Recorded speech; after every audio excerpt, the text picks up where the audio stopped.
Salutare și bine ați venit la mașini cu Luci Popa și iată, noua Kia Sportage Hybrid GT Line. Primul test în România, dacă nu mă înșel. Da? Ia fiți atenți aici.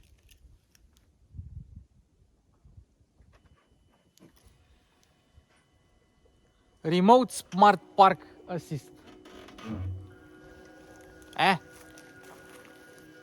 Cum să nu iubești așa ceva? Mai ziceți-mi un SUV compact modern care să facă chestia asta. Și merge, și merge, și merge și nu se oprește. Acum câțiva ani eram eu pe la tatăl unui prieten de-al meu care lucra la DU, la Ford de fapt. Și înainte lucrase la DU la Craiova și îmi spunea că atunci când au venit coreenii aveau o etică de muncă și o ambiție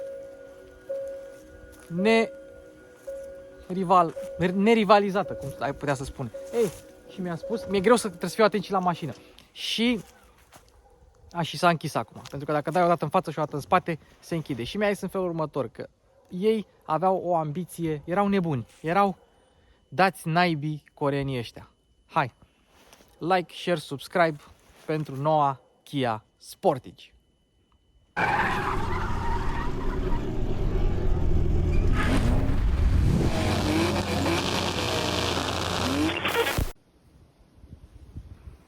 Și iată-o în toată splendoarea ei, noua Kia Sportage, preț de pornire, vorbim fără rabla, pentru că acum în 2022 programul rabla s-a schimbat puțin și acum poți să pui două rable mai vechi de 15 ani, o rablă mai nouă de 15 ani și așa mai departe. Adică maximul pe care îl poți avea redus la o mașină e 2400 de euro, să zicem că la o hibridă cum e asta, să zicem că o să fie maxim 3000 de euro, nu au fost anunțate. Deci prețurile le spunem în euro cu TVA, preț de listă fără reducere, fără rabla. 25.917 euro cu TVA inclus, adică undeva o creștere de 4-5.000 de euro în plus față de generația trecută, dar este un model aflat la început de carieră și asta e preț fără discount, fără nimic. Dacă vrei o versiune hibridă, cum este asta, pleacă de la 34.500 de euro cu TVA, pentru 4x4 este 1.600 de euro în plus și prețul modelului testat, adică un GT Line 4x2 full hibrid automat, că nu poți să iei manual, e 40.500 GT Line-ul. Și mașina aceasta cu câteva opționale pe ea costă undeva la 43.254 de euro cu TVA inclus, preț rabla. Și dacă mai vrei 4x4, tracțiune integrală, mai plătești 1.600 de euro în plus. Deci aici avem o versiune bine de tot echipată, să zicem cam la 90% din ce ar putea fi echipată o Kia Sportage. Și da, dacă vi se par prețurile mari, țineți cont că oamenii se înghesuie să le cumpere, așa că cu oamenii cumpără Tiguanuri la 50.000 de euro, deci nu există un astfel de risc. Un Logan Kiel nou este 9.000 de euro preț listă TVA, că l-au scumpit și pe ăla acum. Sportage este cea mai vândută Kia din lume. Da, există versiuni cu apartament lung pentru SUA, pentru Coreea, există o versiune specială și pentru China. A noastră este fabricată la Zilina, adică în Slovacia, pe platforma Hyundai N3, care este pentru modele de segment C și D compact și mediu. Și mașina, ce mai vreau să zic? Am uitat. Mă rog, e construită pe aceeași platformă cu Tucson, deci este fratele ceva mai avangardist, să zicem, a lui Hyundai Tucson. Și cam asta este mașinuța. Și hai să vedem mașinuța din față. Am aprins farurile și semnalizările și tot ce se putea ca să ne facem o idee. Observăm că nu mai avem grilă Tiger Nose, avem sub noua siglă Kia, avem ceva ce aduce aminte de grila Tiger Nose, de fosta grilă. Grila este imensă, dar la fel ca la Tucson nu este complet deschisă, pentru că avem în stânga și în dreapta elemente de plastic cu rol aerodinamic. Și avem și grila activă deasupra numărului de matriculare aici. Bun. Și radarul se află pe dreapta și există o asimetrie în ceea ce privește designul pe stânga și pe dreapta. Dar am deschis sau am aprins toate luminile ca să vă dați seama cum e treaba. Deci luminile de zi sunt acestea în formă de săgeată, să zicem. Semnalizările au 3 LED-uri sau 3 benzi LED și aici avem farurile full LED adaptive, care nu vin în standard pe versiunea de 25.000, vin faruri cu LED simple.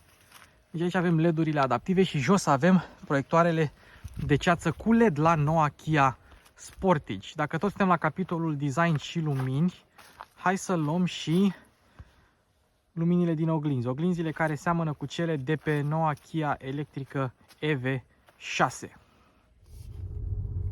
Uite și un test de faruri cu Kia Sportage noaptea.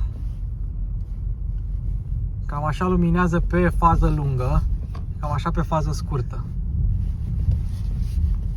Fază lungă. Și mai e o chestie super interesantă: dacă ai viteză mai mare, când aprinzi faza lungă, face așa. Se stinge așa, se aprinde așa. Se stinge așa, se aprinde așa. Foarte tare. Acesta este și spatele mașinii. Pe părerea mea, fața arată mai bine decât spatele, dar aici depinde de gusturi. Piano Black găsim pe versiunile GT Line. Banda aceea ce unește stopurile este una neagră, nu este LED. Semnalizările sunt normale, nu sunt dinamice cum sunt pe Kia EV6. Și a pornit motorul pentru că este versiunea hibridă și acum încarcă bateria. Stopurile de ceață jos și reflectoarele. Și cam așa arată Kia Sportage în toată splendoarea ei din spate. Și uite o chestie interesantă: unde este ștergătorul? Păi, designerii și inginerii l-au ascuns aici, sub eleronul de plastic ce încastrează și al treilea stop de frână la noua Kia, era să zic EV6, Sportage. Apropo, englezii zic Sportage, deci nu-i suport când îi aud Kia Sportage. Rămânem așa cu motorul pornit. O să vedeți cum face când se stinge, când se mai încarcă un pic bateria. Hai să mai continuăm așa un pic cu partea aceasta de design.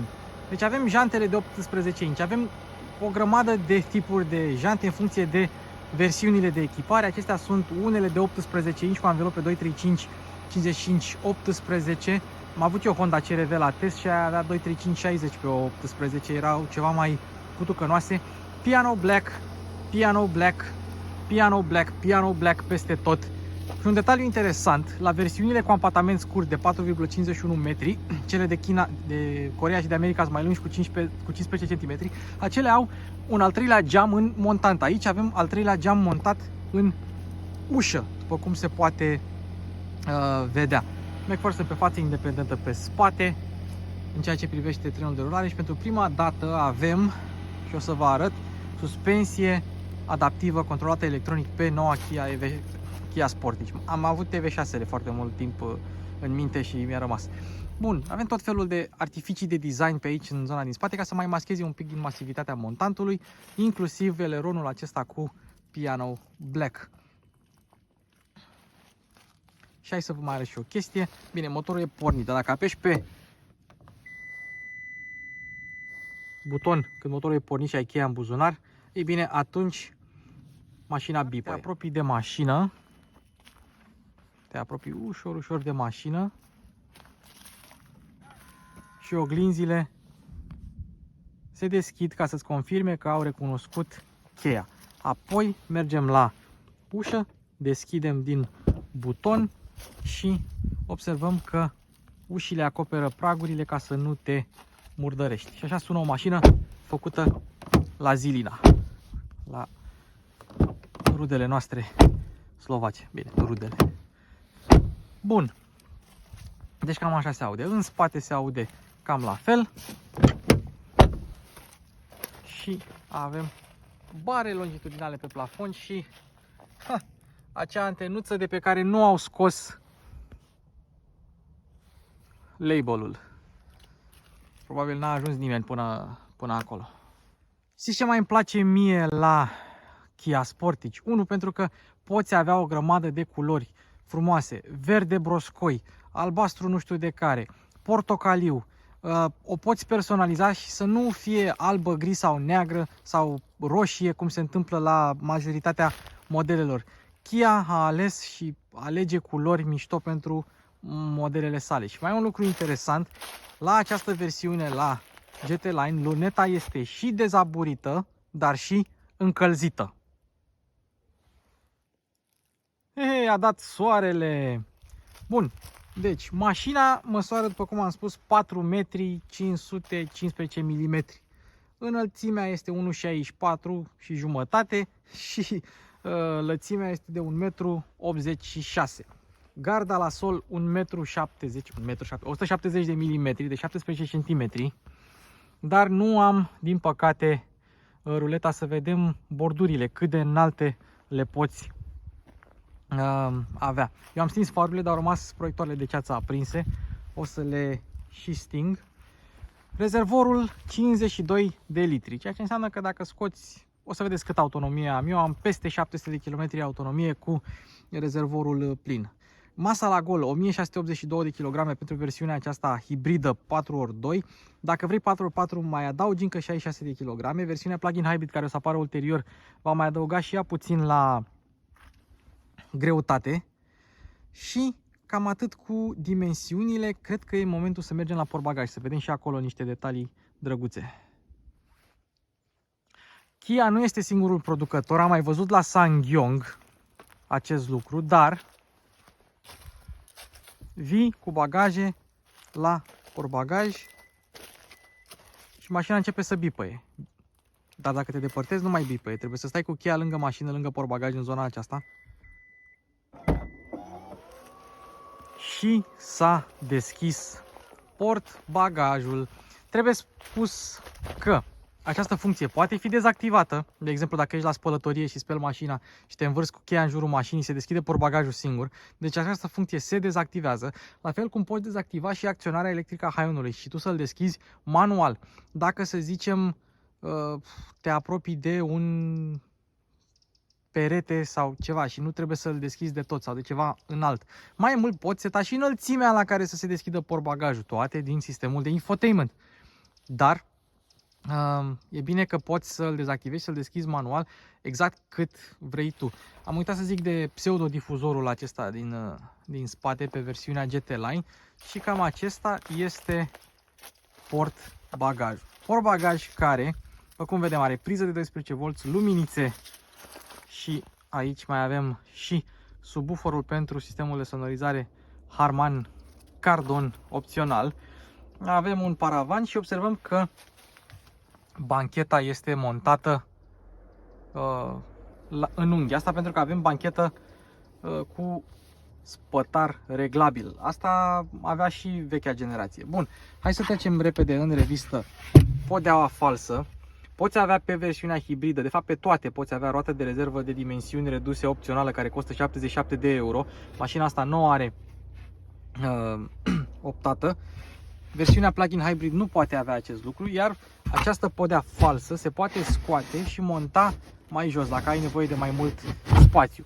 591 de litri, adică în creștere față de generația trecută, volumul portbagajului la benzină, diesel și mild hybrid. La hybrid e 587 și la plug-in hybrid va fi 540 de litri, pentru că deocamdată nu a fost lansată această versiune. Și bancheta este rabatabilă de la mâner, ca să nu te mai duci tu în interiorul mașinii. Dacă vrei să rabatezi și această banchetă, și ea cade evident, dacă e scaunul față dat prea în spate. Însă aveți un mâner acolo, la locul central, de care puteți trage și să rabatați doar locul central, ca să faceți loc pentru un ski hatch. Deci, practicalitate, check, check, check. Și ca să închizi, peși pe butonel și el se închide. Și hai să vă arătăm și camera de marșarier, dacă tot suntem aici la capitolul portbagaj. Ca să nu lungim clipul mai mult, versiunea asta neavând tracțiune integrală, tracțiunea integrală este aceeași cu cea a modelului precedent. Găsiți clipul cu vechea Kia Sportage la mine pe canal aici pe Mașini cu Luci Popa și acolo îl detaliez. O să pun eu un pop-up banner undeva pe aici ca să vă readuc aminte. Sper să nu uit, o să apară în clip la un moment dat.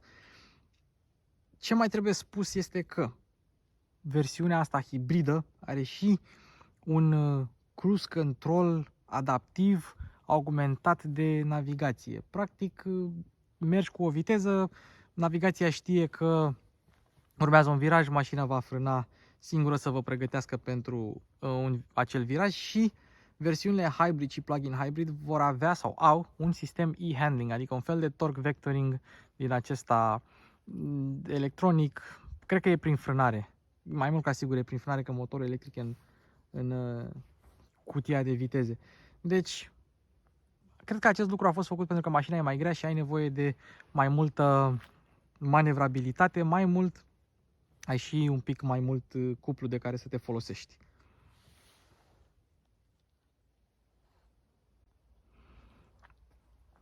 Bun, am deschis capota și se vede cum farurile sunt montate de-a lungul aripii. O soluție pe care nu o întâlnești la foarte multe mașini. Mai există, dar nu la foarte multe. Nu avem amortizor la capotă, dar avem antifonarea. Și acum hai să stabilim un pic gama aceasta de motorizări pe Kia Sportage, pentru că este destul de mare și destul de complicată. 1.6 benzină, 150 de cai putere. 1.6 benzină, 180 de cai putere cu sau fără mild hybrid. Sau cred că cea de 150 de cai putere e cu sau fără mild hybrid. Mă rog, diesel, 115 cai, 136 de cai putere sau 136 de cai putere mild hybrid. Deși cred că cea de 136 de cai putere e doar mild hybrid. Mă rog, ideea este că sunt multe combinații cu sau fără mild hybrid. Însă versiunile de top sunt acestea. Una hibridă, pe care o avem aici, și una plug-in hybrid, pe care o vom vedea cât de curând pe piață. Aceleași motorizări pe care le regăsim și pe versiunile Hyundai Tucson. La Kia Sportage poți să ai hibrid 4x2, hibrid 4x4 sau plug-in hybrid 4x4. Iar celelalte motorizări pot fi și ele cuplate la sisteme de tracțiune integrală sau nu. Din nou menționez clipul meu cu vechea Kia Sportage pentru o detaliere a sistemului de tracțiune integrală. Pentru că asta nu are. Dacă o să prindem și una 4x4 la test, vă promit că o facem sau o mai facem încă o dată. Bun.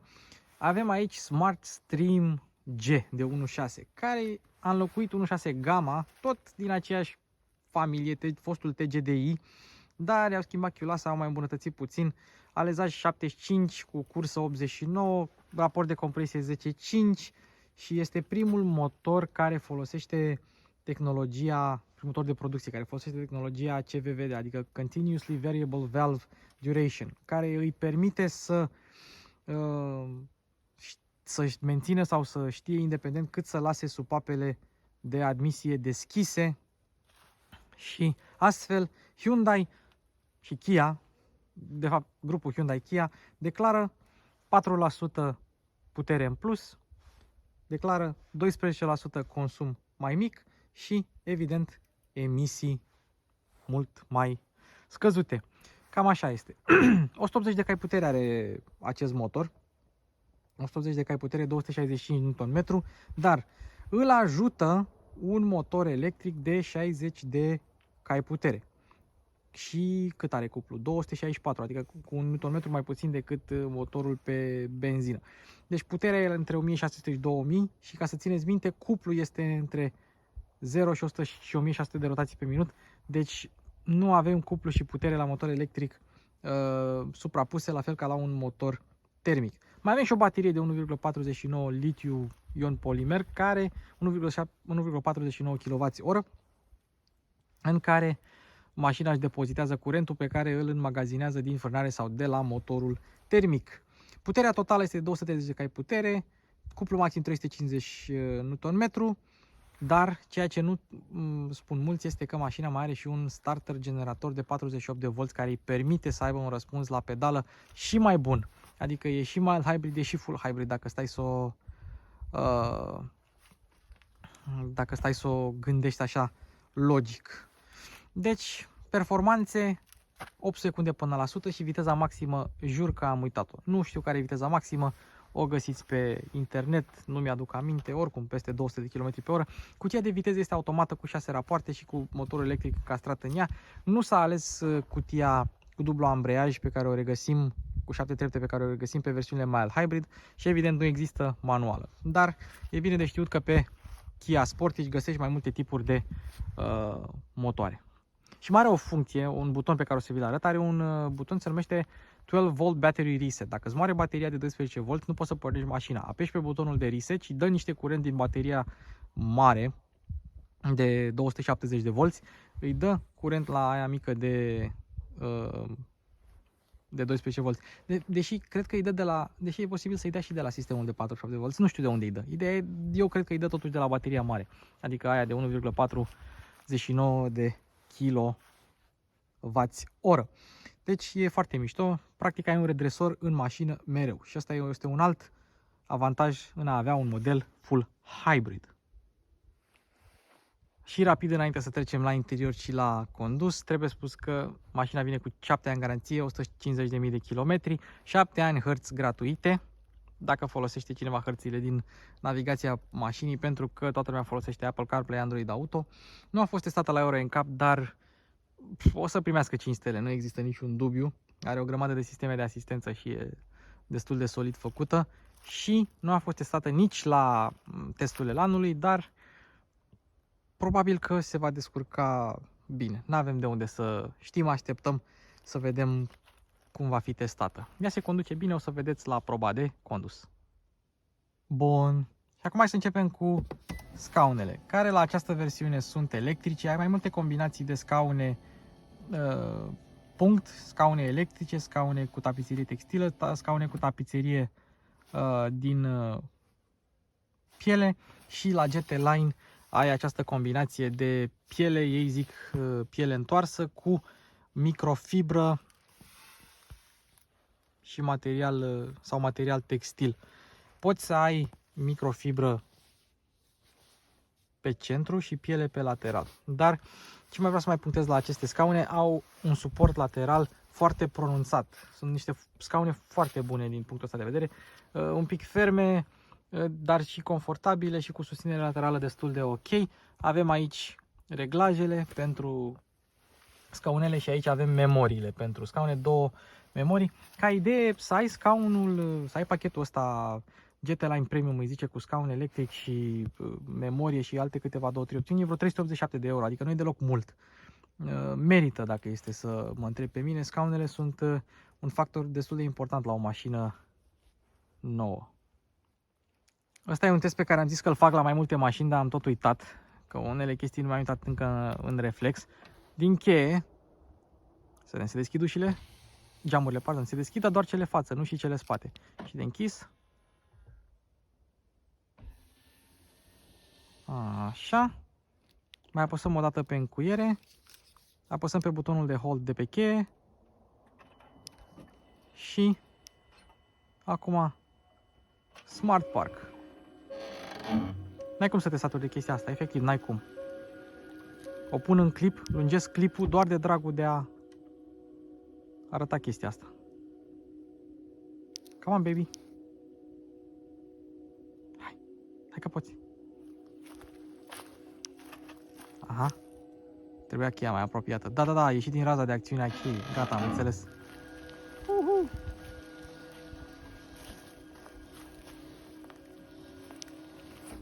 Gata, suficient Smart Park. Acum dacă o încuiem, se oprește? Nu, de fapt rămâne pornită ca să intri tu în ea. Dacă dai cu spatele se închide și dacă dai cu fața rămâne pornită ca să ieși din parcare. E deșteaptă treaba. Bun. Pe ușă avem plastic, microfibră, ceva imitație de piele, plastic și acel mâner de intrare sau, mă rog, deschidere ușă care imită acest motiv al gurilor de ventilație. În ceea ce privește, apropo, deschiderea e destul de mare. În ceea ce privește spațiile de depozitare în ușă, uite, mie îmi încap în ușile și căciula, dar mai au loc și alte astfel de obiecte. Și acum cred că e momentul să trecem la capitolul materiale. Doamnelor și domnilor, să intre în scenă domnul Nelu Ciocănelu. Ia să vedem. Au! Acolo, gata, am găsit. Bun, nu o să dau așa de tare și în mașinuță, dar doar vreau să auzim feedback-ul acustic de la materiale, da? material moale. Da? Bun. Material moale. Microfibră nu dăm, aici este piele, deci nu are ce să fie. Și aici jos avem plastic tare, iar buzunarele ușilor nu sunt capitonate. Evident că pe acest material texturat nu vom da, care imită metalul, dar e tot plastic, nici acolo nu o să dăm și nici pe piano black nu o să dăm. Da? Asta ca să știți. Hai să vedem cotiera. Evident că și ea este moale. Bun. Și aici avem plastic tare. Tare și mai avem aici o bucată mică de plastic tare. Acolo unde se pune mâna destul de des și o să reziste în timp. Dacă era material moale acolo, s-ar fi tocit. Și tot așa, la bord aici avem material tare și la torpedou material tare. Deci nu dăm deloc tare, dăm așa doar ca să avem un feedback acustic. Asta pentru cei care mă tot criticați că dau cu ciocanul în mașini. Deci per total materialele sunt bune. Și uite aici jos, tare. Nu o să pună nimeni niciodată materiale moi pe acolo. Abia la Mercedes, Rolls-Royce și alte chestii mai găsim materiale moi pe acolo. Am arătat buzunarul din față, mai avem aici un buzunar și continuăm cu spațiile de depozitare.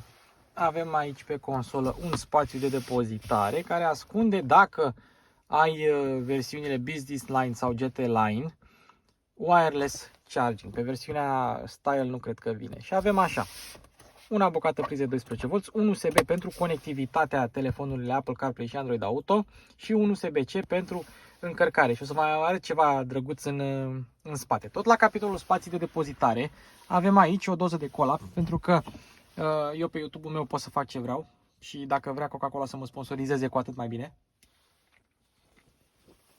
Gustul fresh, Coca-Cola. Bun, glumesc, vă dați seama. Și aici avem un butonel care, fiți atenți ce face.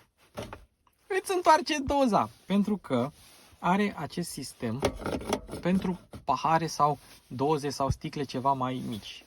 Și amândouă sunt la fel. Ca să le închizi trebuie să apeși tu pe ele să le bagi la loc. Și mai avem aici una bucată cotieră în care mi-au încăput măștile, cablurile, portofelul, AirPods-urile și Nelu Ciocănelu. Deci dacă încape Nelu Ciocănelu, e clar că e suficient spațiu. Într-adevăr, nu este cea mai mare cotieră din industrie. De exemplu, la Honda CR-V am reușit să bag o plasă întreagă de KFC, dar este mai mult decât suficient. Și mai avem aici una bucată torpedo, iluminată, amortizată, necapitonată, cu un volum destul de ok. Din nou, Hyundai Kia nu face cotiere și torpedouri exagerat de mari. Asta este un trend în industria, sau mă rog, în proiectele lor.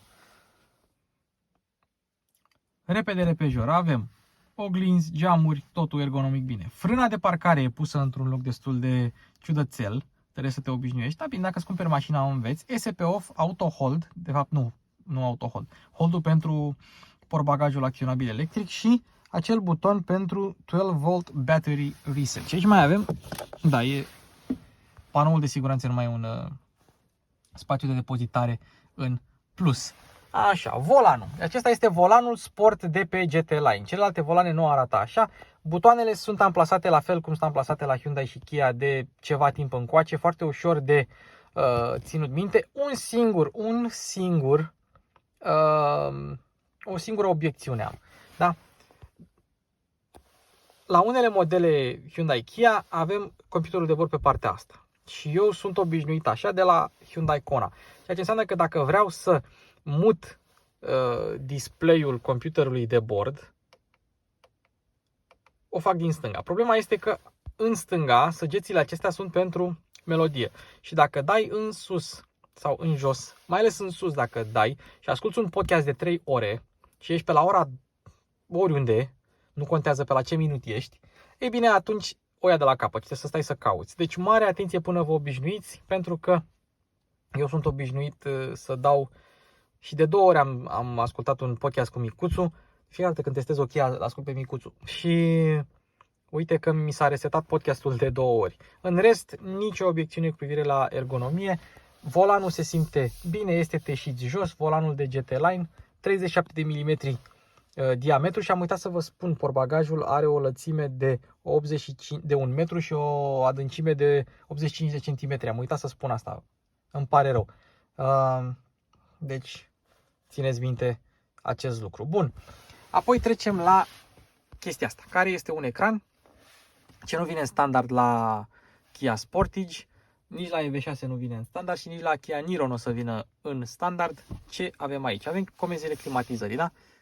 Pornești, oprești climatizarea, auto, totul bine și frumos, câteva comenzi tactile, nimic greșit. Însă dacă apeși pe acest buton, se schimbă în buton de volum și în... Bine, mai avem câteva butoane pentru climatizare aici, dar scurtături pentru sistemul de infotainment. Un detaliu destul de interesant și destul de util ca să nu mai aglomerezi consola cu atât de multe butoane. Cu toate acestea, avem aici multe butonașe. Avem așa, butonul de start-stop, comanda rotativă pentru selectorul transmisiei. La modelele mild hybrid automate avem o manetă tradițională și cam așa îmi vibrează mie mâna când a pornit motorul, da? Bun. Modurile de rulare avem Sport și Eco, nu avem Off-road pentru că nu este o versiune 4x4, Hill Descent Control, Auto Hold, frână de parcare și sistemul de camere pe care o să-l arătăm când trecem la sistemul de infotainment. Și aici mai avem, pentru că avem o versiune echipată foarte bine, volan încălzit, scaune încălzite și ventilate. Deci cam așa arată o mașină care are toate butoanele. Nu avem aici off-road-ul. Singurul lucru ce îi lipsește. Și cam așa stăm din punctul de vedere al ergonomiei. Hai să vă arăt și parasolarele. De obicei nu prea, adică mai fac și chestia asta, dar nu foarte des. Bun, parasolar cu buton, în momentul în care închis, hai să închidem și oglinda, în momentul în care închis parasolarul se închide, da? Avem lumini cu back incandescent, nu avem cu LED și motivul pentru care acel parasolar stă așa este pentru că am descoperit un lucru. Oglinda este atât de mare încât o poți folosi pe post de oglindă retrovizoare suplimentară. Și eu am mers cu mașina așa și am avut vizibilitate sporită în spate pentru că oglinda asta este absolut imensă. Deci, nu știu dacă au făcut-o intenționat sau nu, ideea este că au pus un geam mare acolo și o poți avea pe post de oglindă retrovizoare suplimentară. Apropo, mâner avem în față doar la scaunul din dreapta, nu și la șofer. Bă, ce expunere! Și acesta este tabloul de bord. Bun, simplu ca bună ziua, da? Consum, ăsta e consumul pe care eu l-am scos, mers jumate ora jumate afară, 7.0, mi-a luat 6.2 în oraș, 7 și un pic 6 și 2 în afară, 7 și un pic în oraș. E un consum decent la temperatura aceasta. Sunt 2 grade. Astăzi de dimineață când am plecat eu de acasă spre filmare erau -3. Deci consumul este mai mult decât decent. Da? Apoi umbli așa prin meniu și aici avem temperatura apei și trebuie să recunosc, dacă mergem în modul hibrid, ai două moduri, Eco și Sport, mergi pe modul Eco, motorul nu se încălzește chiar atât de repede, adică la 90 de grade ajunge greu la -3 grade, e de ținut minte chestia asta. Bine, nu, coreenii cred că au gândit-o, când fac un model hibrid nu e o problemă. Și presiune în anvelope. Consumul instant îl avem acolo jos și acum dacă schimbăm modul de rulare, așa arată. Sport, Eco. Sport. Îmi place că refresh rate-ul e foarte bun. Am testat cu slow motion. Apropo, poți să dai butonul rotativ și în stânga și în dreapta, dar dacă dai de pe Eco în Sport, în dreapta trece pe Sport, dacă dai iar în dreapta trece pe Eco, dacă dai în stânga trece pe Sport, dacă dai iar în stânga trece iar pe Eco. Și au făcut două comenzi care fac același lucru. De ce? Înainte să trecem la sistemul de infotainment, trebuie menționat că există mai multe tipuri de sisteme de infotainment la Kia Sportage. Avem ecran de 8 inch cu navigație de 8 inch. avem ecran de 8 inch cu navigație de 12 inch, mă rog, navigație, infotainment, și avem ecran de 12 cu sistem de infotainment de 12 și am impresia că există și o versiune mică de bază cu ceasuri analog și ecran de 4,2 inch și sistem de infotainment pe 8 inch. Nu mai țin minte exact dacă așa este, dar cert este că poți avea 8 cu 8, 8 cu 12 sau 12 cu 12, acestea sunt 100% sigure. Și acum hai să intrăm în sistemul de infotainment, dar tot așa înainte mai este ceva de menționat. Ecranele acestea sunt curbate, iar nu știu ce au făcut coreenii, distanța aceasta la care l-au montat ecranul este foarte aproape de tine, de ochii tăi, ajungi ușor la ecran să îl manevrezi și e bine. Faptul că e curbat sau nu dau seama, poziționarea sa sau faptul că e curbat îl fac foarte vizibil, foarte lizibil, nu trebuie să-ți iei neapărat privirea foarte mult de la șosea ca să îl vezi. E mai bine poziționat decât la EV6 și e foarte ok. Și o să mai povestesc ceva la Apple CarPlay când ajungem la el. Bun, dar hai să vedem. Swipe și avem diverse aplicații. Da, bun. Și acum ce putem să vedem? Putem să vedem ce se întâmplă la modul hibrid, un meniu pentru modul hibrid. Da, unde e fluxul de energie și alte asemenea. Avem hartă, adică navigația mașinii pe care nu o va folosi foarte multă lume. Avem telefon, avem Apple CarPlay, la care vom reveni. Notă vocală, meniul pentru climatizare. Deci poți selecta climatizarea și de aici, dacă vrei, cu toate funcțiile sale. Și oprești de aici. Ai 3 moduri de climatizare automată și mai e un lucru interesant. În dreapta ai alte funcții de încălzire și ventilație, setări pe care le poți personaliza tu, ceea ce e ok. Îmi place acest lucru. Avem modul de valet, ca să nu-ți umble valetul în sistemul de infotainment când îți ia mașina. Quiet mode, dacă ai copii, volumul va fi limitat la 25 și doar pentru scaunele din față. Kia Connect, da. Observați sport, vreme, calendar, setări Kia Connect, diagnoza autovehicului, Kia Live dacă vrei parcări, trafic și alte stații de alimentare. Înainte de trece la setări avem media, indicație și manual, indicație adică un fel de notificări și ne întoarcem la setări. La setări o să vă arăt doar setările interesante. Avem sistemele de asistență, coasting dacă vreți să faceți coasting cât de devreme să înceapă, chestii pentru tabloul de bord, luminozitate, tema panoului de bord și mai avem asta ce vreau să vă arăt, pentru că nu sunteți limitați doar la 2 tipuri de ecran. Observați că acesta este un ecran nou și dacă schimb între ele este sportul, clasic, adică eco și dynamic. Și uitați-vă cât de șmecher este. Zici că e Windows XP. Așa o să merg de acum încolo, cu Windows XP. Așa îl las. Deci poate fi doar pentru modurile de condus Eco și Sport sau poți să ai acest mod dynamic Windows XP, cum îmi place mie să zic. Și lăsăm așa. Diferite afișaje, intervale de service, așa, resetare, economie după combustibil, dacă vrei să se reseteze consumul, să vezi ce consum ai la realimentare și acea melodie de întâmpinare.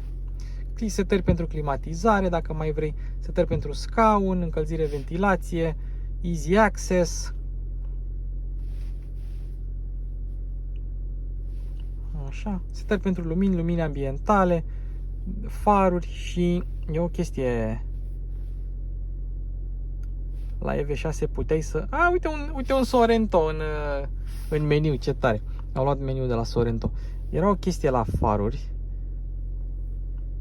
Depășire timp faruri. Se opresc după ca 15 secunde și era o chestie la EV6, puteai să-i pui faruri pentru Anglia, de exemplu, pentru Marea Britanie.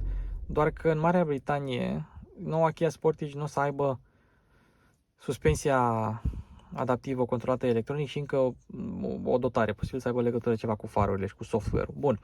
Lumina ambientală, că asta vă interesează, culoare personalizată și poți să selectezi tu ce culoare vrei, ai RGB aici, foarte frumos. Bun. Mod călătorie și iluminare față inteligentă, adică când să se aprindă faza lungă automată, mai rapid de 60, de 40 sau de 20. Portiere, blocare automată, deblocare automată, high-on electric dacă vrei să-l dezactivezi, viteza high-on electric, da? Cât de deschis vrei să fie high-on electric, pac, pac, pac, pac, definit de utilizator, sau poți să-l dezactivezi cu totul, viteza high-on electric, normal, și dacă vrei să-l dezactivezi, l-ai dezactivat, uite, nu poate fi folosit pentru sau închide automat high-on. Da, acum îl deschizi manual dacă îl dezactivezi. Să le fac o farsă celor de la Kia? Nu, las. Bun. Așa, deblocare și asta, high-on inteligent. Aia ce v-am arătat eu mai devreme și control geamuri de la distanță, adică din cheie. Dacă dezactivăm, observăm că doar cele față. Dar când intri prima dată în meniu, vezi că, nu, e blocare automată. Da. Deci doar cele față merg și setări pentru confort, alertă pasageri, încărcare wireless și ștergător spate automat invers. Cum e că invers? Unde e? Invers. Ștergătorul din spate va porni automat când este pornit, ștergătorul din față și maneta este în marșarier. Gata, înțeles-ai. Deci o grămadă de setări. Navigație, sunet, adică egalizator, poziție, sunet premium, controlul volumului în funcție de viteză, limitarea volumului la pornire, chestii de genul acesta. Bun. Conexiunea telefonului, profil, recunoaștere vocală, temă layout, screensaver, ceas digital, ceas analogic, ecran divizat, adică split screen, poți să-l activezi tu, tema panoului de bord, adică Dynamic Windows XP, cum v-am arătat. Bun. Afișaj, luminozitate, setările camerei, filtru de lumină și navigație pornită oprită. Să nu uităm camerele. Kia Connect și setări generale, limbă și alte chestii. Da, deci nu este recunoaștere vocală, dacă recunoaștere vocală e incompatibil în limba actuală. Și încheiem cu sistemul de camere, dar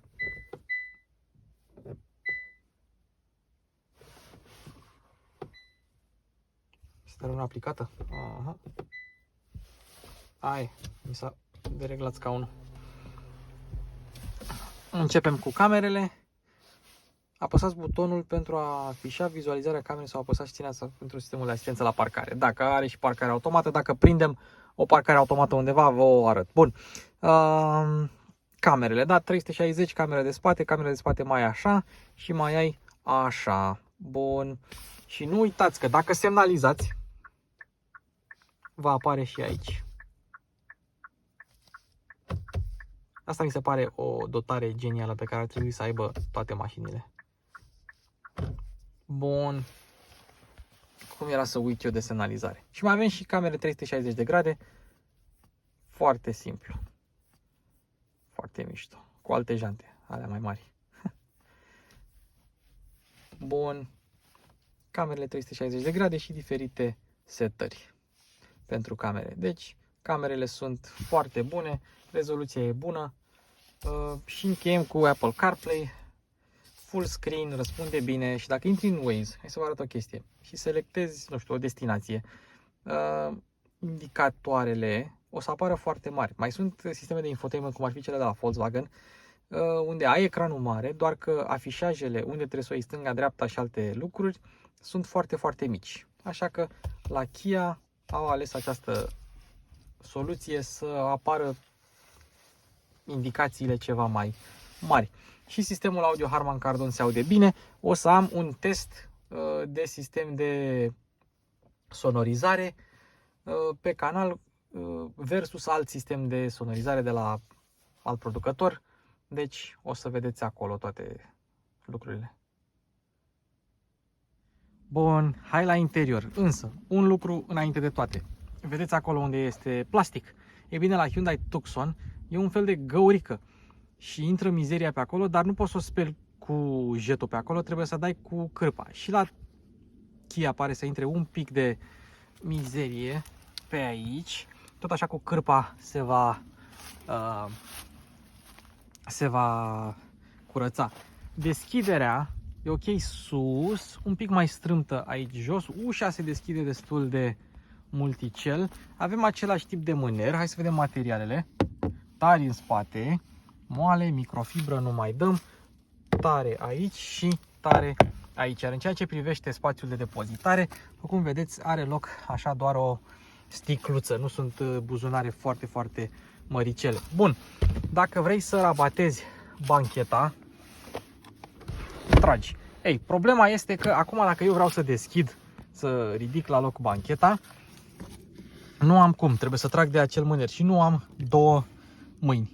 Aia este, o să mă chinui cumva cum pot și revenim la interior. Bun, și am ajuns în spate și norocul meu este că am spătar rabatabil glisabil, foarte mișto din punctul ăsta de vedere, și celelalte două sunt la fel. Dacă vrei să rabatezi și bancheta asta, doar pe asta, o poți face foarte simplu așa. Bun, hai să o punem la loc.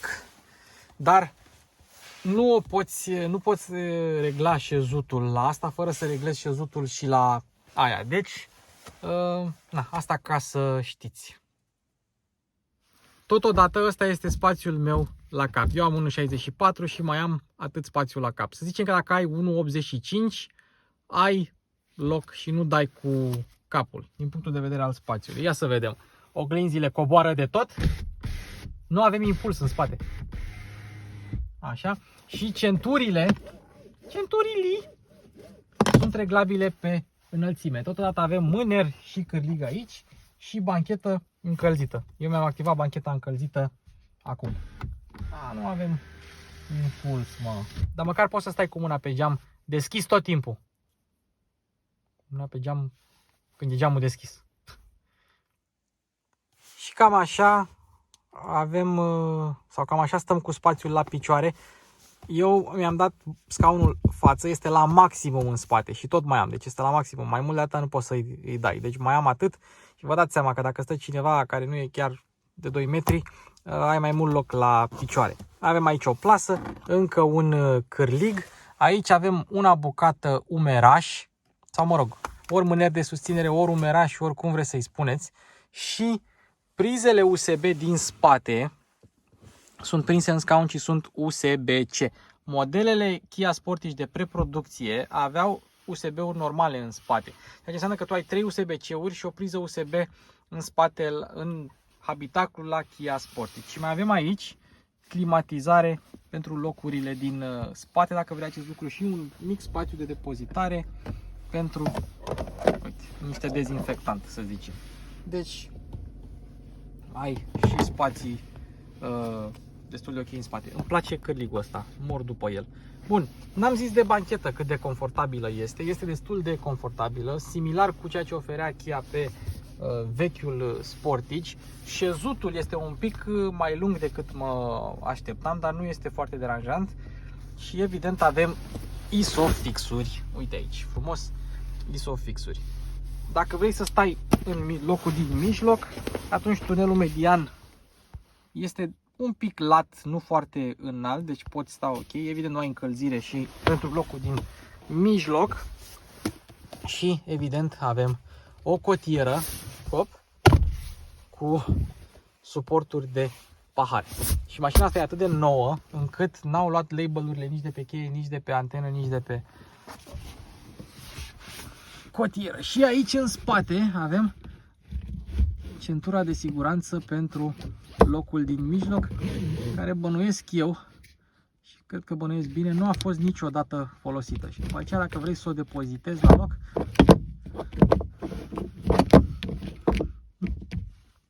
rămâne așa. Bun, și cam așa este cu spatele lui Kia Sportage. Ai banchetă încălzită, evident opțională, ai materiale bunicele, ai confort bun, spătar reglabil, nu mai rămâne decât să o conducem și să ne facem impresiile cu privire la condus. Bun, vreau să spuneți dacă vă place unghiul ăsta de cameră, pentru că altul n-am. Numai acolo am putut să montez. Bun, suntem pe un drum de pădure destul de denivelat, mașina se comportă ok. Să vedem. Bun. Și acum am pornit la drum. Indisponibil în timpul condusului. Nu poți să-ți selectezi memoria scaunului în timpul condusului. Ia să vedem. Să punem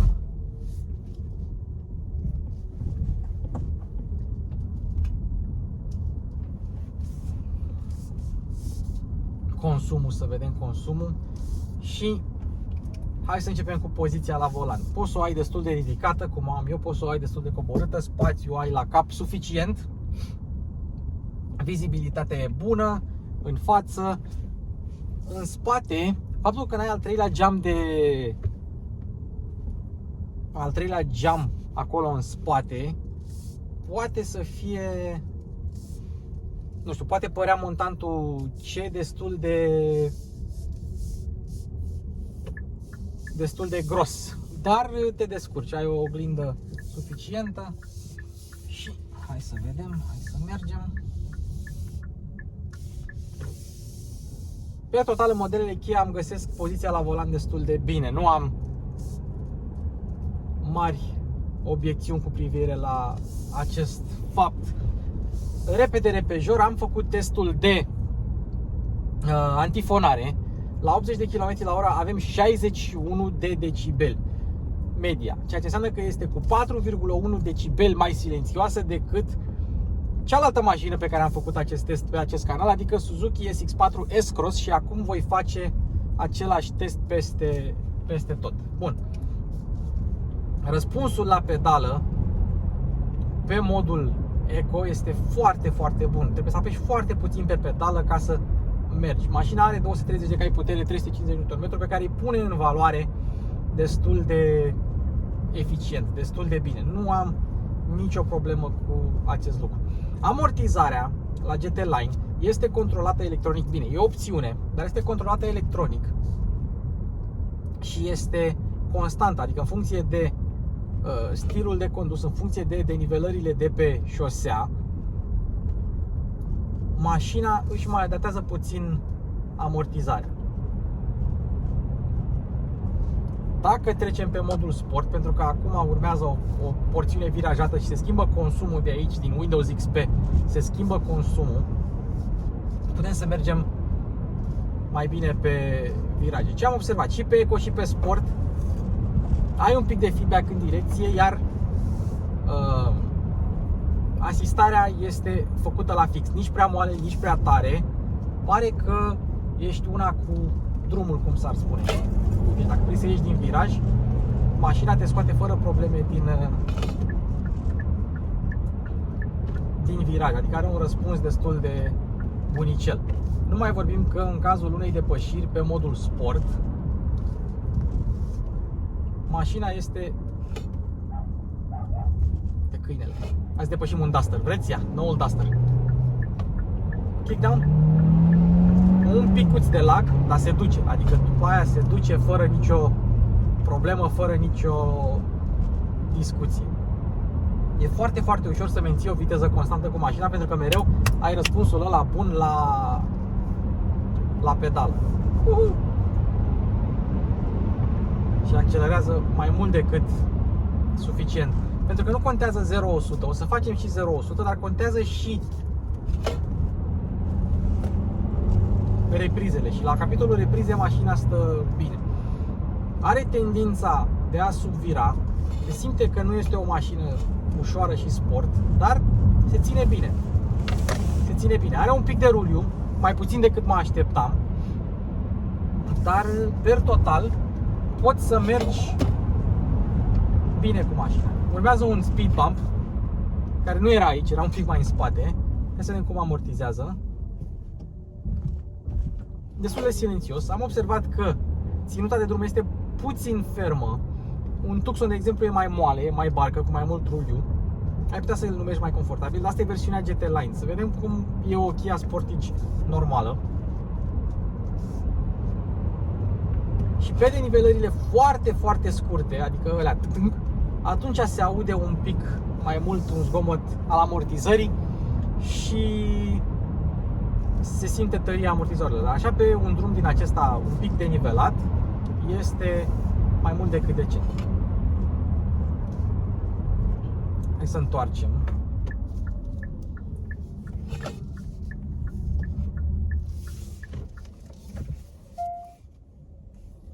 Foarte ușor se manevrează acest selector rotativ și, evident, camerele 360 de grade cu indicații dinamice. Rezoluție bună la camere. Asta pe sport. Noi suntem pe sport acum. Hai să o trecem totuși pe eco. Nu avem mod normal, deci avem eco și sport, da? Și dacă vrei să mergi liniștit, ai multiple reglaje, inclusiv pentru suport lombar. Susținerea laterală a scaunelor este neașteptat de bună și mașina este neașteptat de aderentă. Nu te lasă să pici din scaun. Volanul este subțirel cu padele aici pentru cutia automată. Uite, a patra, a treia, ia să vedem cum. A patra, a cincea schimbă foarte, foarte lejer. A doua, a treia, a întâia. Și da, e o diferență pe modul eco. Simți că mașina este ceva mai moale pe suspensie. Mașina anulează mersul pe manual după ceva timp. Sunt curios pe modul sport, ia să vedem. Dacă suntem pe sport și o lăsăm așa cu a treia, sunt curios dacă revine la modul drive sau doar pe eco. Sunt curios dacă pe sport te lasă să păstrezi treapta de viteză. Văd că momentan n-a schimbat și până ajungem pe linia dreaptă sunt curios dacă o trece pe drive. Văd că n-a trecut-o pe drive și vreau să mai testez o chestie. Înainte să facem 0-100, vreau să văd dacă cu treapta întâi pe manual pe sport îți schimbă treapta într-a doua. O schimbă.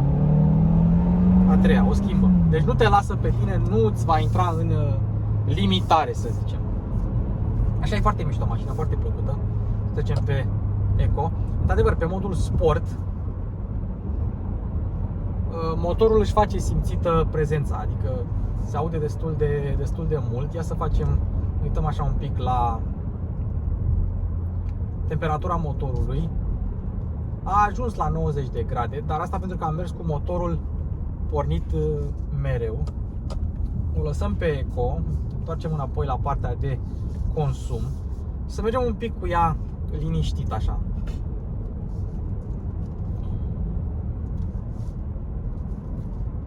Și acum a trecut pe electric. Și îți arată și încărcarea bateriei, pentru că am mers foarte mult pe sport. Uite, lane keep assist-ul îmi arată că am depășit banda. Bateria este încărcată acum. Și o să încerc să merg pe eco. Nu merge mult, cât? 1-2 km, cam așa. Adică nu e un plug-in hybrid să meargă mult pe electric. Dar ia să vedem. Încă merge pe electric și bateria nu s-a descărcat foarte mult. De obicei, undeva pe la un sfert începe ea să intre motorul termic în acțiune. Dar eu acum merg cu 60 de km la oră într-o zonă cu limită de viteză 90 și merg pur electric, fără nicio problemă.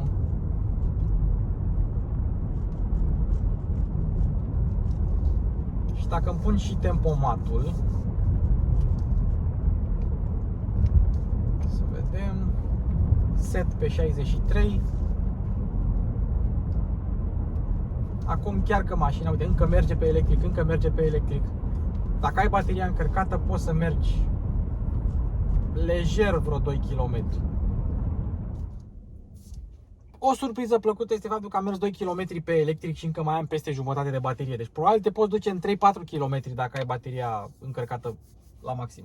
Așa că, bun, trecem mașina pe sport.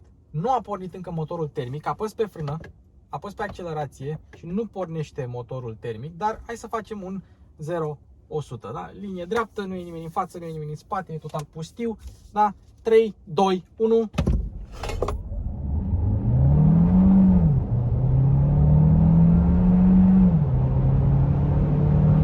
100. Gata. Și asta a fost 100 de km pe oră pe sport. Trecem pe Eco, modul meu preferat de mers la orice mașină. Și mergem liniștiți pe electric, fără niciun stres. Mașina se simte închegată, rafinată. Probabil versiunea pe care eu aș alege-o ar avea niște jante ceva mai micuțe. În ceea ce privește motorizarea, asta depinde de fiecare client în parte. Eu sunt fericit că pe Sportage au reușit să mențină dieselul. De exemplu, Tucsonul nu poți să-l cumperi, și Tucsonul e fratele geamăn al acestei mașini. Tucsonul nu poți să-l cumperi cu o motorizare diesel. Aici ai 115 cai putere sau 136 de cai putere, cu sau fără mild hybrid, manuală sau automată. Cutia schimbă lin, lejeră. Ok, ai un pic de lag dacă vrei să ai kickdown sau demaraj puternic, dar dacă vrei să accelerezi ușor, atunci răspunsul la pedală este mai mult decât decent. La modelele Kia am observat că volanul, și la Hyundai, la unele, am observat că volanul încălzit se încinge foarte, foarte tare. De exemplu, la CR-V-ul hibrid pe care l-am avut eu la test înainte de mașina asta, mai voiam încălzire în volan, pentru că și la Honda E și la Honda CR-V încălzirea în volan se diminuează după o anumită perioadă. Și cam asta este. Scaunele sunt ok, n-am avut nicio problemă cu ele, m-aș putea duce 1000 de kilometri cu mașina fără nicio problemă. Și în rest, numai de bine. Consumul. Deci mie mi-am mâncat până acum 7,4, iar pe tot traseul ăsta în care am dat accelerație, sport, am mers și pe electric, am făcut așa un ciclu din ăsta super combinat, mi-a luat 10,4, iar la 71 de km pe oră mașina consumă 3 și ceva. Consumă 3,7-3,8 consum instant la 70 de km pe oră. Ceea ce nu e deloc rău, având în vedere că se folosește mai mult de motorizarea termică de 1,6 litri. Dar e destul de eficientă. Pune motorizarea asta pe hibridă, mă refer, pe un SEAT și poți să ai un SEAT GT destul de convingător, dacă e să mă întreb pe mine. Prefer totuși 1.6-le de 204 cai putere, că ar fi mai ușoară, dar ai putea face un hibrid convingător, adică undeva la nivel de Golf GTE, care are 245 de cai putere acum și este plug-in hybrid. Tempomat automat la 60 de km pe oră, 67, activăm și lane centering-ul. Distanța este setată cea mai mică față de mașina din față și acum mașina merge singură. Ține banda, accelerează, frânează. Problema este că eu merg prea încet și toate mașinile din fața mea sunt deja, se distanțează. Să vedem, țineți mâinile pe volan. Îmi spune țineți mâinile pe volan. Încă îmi spune țineți mâinile pe volan. Tiririm, tiririm.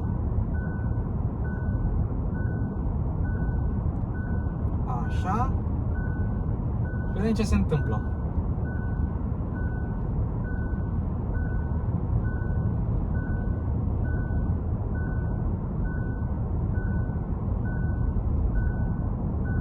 Bă, dar merge ceva, nu glumă. Gata.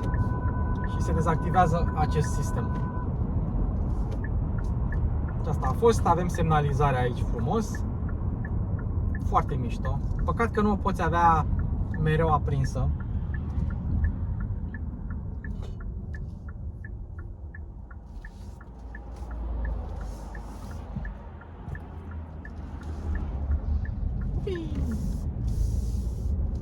Și am terminat review-ul la noua Kia Sportage GT Line Full Hybrid, 43.000 de euro, preț de listă cu TVA inclus. Pentru Rabla trebuie să așteptăm. Ce pot să spun despre Kia Sportage? Convinge, da? Se află în topul SUV-urilor din această clasă, adică a venit și a urcat acolo sus. E undeva în același ballpark cu Tucson, Qashqai, Mazda CX-5. Cam acestea sunt cele mai bune SUV-uri din această clasă și Kia Sportage acolo sus. E o mașină ușor de recomandat. În ceea ce privește prețul, doar clienții pot da valoare, adică dacă pentru ei mașina reprezintă valoare, atunci prețul nu va părea mare. Există SUV-uri non-premium din această clasă mai scumpe, există SUV-uri din această clasă mai ieftine, depinde de buget. Dar ca mașină, ca întreg pachet, Sportage, noul Sportage a 4-a generație convinge. Eu probabil mi-aș lua un diesel, dar eu sunt mai nebun așa. Este o plăcere mașina asta și modul acesta hibrid sau mașina, versiunea hibridă este convingătoare. Răspuns la pedală bun, consum decent, rafinament crescut față de generația trecută. Și ca să vă faceți o idee, spre deosebire de versiunea Raptor, de 150 Raptor, și spre deosebire de versiunea anterioară, care avea motorizarea de top 1.6 TGDI, 177 de cai putere, consumul a scăzut cu mai mult de 30-35%. Adică, uite-le acolo două. Dacă vă ajută asta și mergeți mult, într-adevăr, pe autostradă un hibrid nu va putea niciodată să egaleze eficiența termică a unui motor diesel. Dar pentru oraș, pentru drumuri exterioare, pentru o navetă mai lejeră așa, merită. Și cam acesta a fost clipul. Mulțumesc pentru atenție. Eu sunt Luci Popa. Aveți acolo butonul de like, share și subscribe. Nu fiți rasiști și faceți butonul de like negru. Eu vă mulțumesc pentru atenție. Această mașină o veți vedea și într-un review pe în emisiunea Coloana de Direcție la Prima TV, acolo unde eu și colegul meu Dan Scarlat prezentăm diferite modele într-un alt stil, sper eu destul de plăcut. Dacă vreți să dați și join, cu atât mai bine să deveniți membri ai canalului. Și dacă vreți să mă susțineți, aveți un link de Revolut în descriere. Cam acestea sunt metodele prin care îmi puteți mie mulțumi pentru un astfel de content. Ne vedem data viitoare cu alt clip, nu știu ce va fi, contează că va fi. Îmi pare rău dacă este prea lung, dar pentru voi îl fac. V-am pupat!